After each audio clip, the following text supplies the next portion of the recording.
So we're doing this vlog thing again. I was thinking this week, I took a spirituality class last semester. And my professor is a Franciscan. His name is Gilberto Cavazos Gonzalez, a good man. And he was teaching us about human anthropology. And his theory about the human person was that it's a trinity. Surprise, surprise, we've been told this before, and that we image God in our mind, which is how we've usually looked at it as Catholics, in our soul and our mind. But he uses a more Pauline approach to the human person, which says that it's a trinity. We're body, soul, and spirit. And that's very Pauline.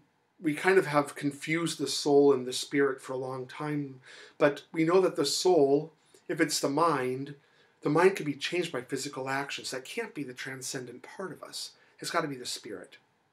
But I was thinking about this anthropological look at the human person, and I was wondering, how does vocation come? Where does the call come from?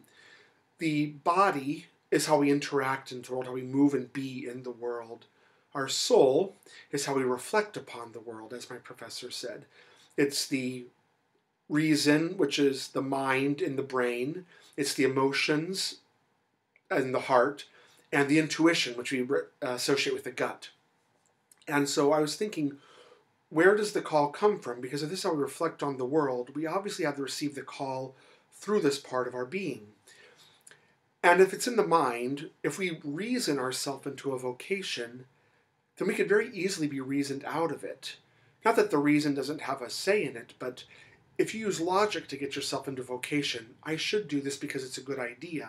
When another good idea comes along, it would very easily take you out of a vocation. Is it in the emotions? If you have a big emotional response to being in religious life, I think a lot of people come like that. But then you have all those people who have left because suddenly they find the love of their life. They find a woman, a man they fall in love with, and they leave because they've had this big emotional response to a person who they now love.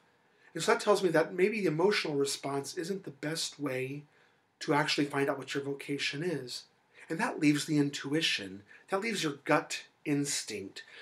And I think that must be where God speaks to us, in our instincts, in our gut, in our intuition.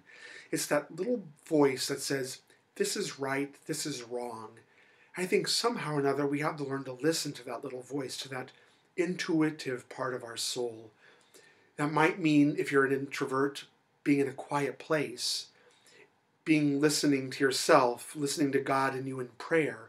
If you're an extrovert, maybe that means talking to other people and bringing all those intuitions together to verbalize it in a very real and practical way. But I think we need to think about this. This is an interesting thing to me. So, what's that intuition telling you in your vocation? Where is your intuition taking you? Listen to it. I think you'd surprise yourself if you just give yourself a chance. Hope to see you soon. Peace and good. Bye.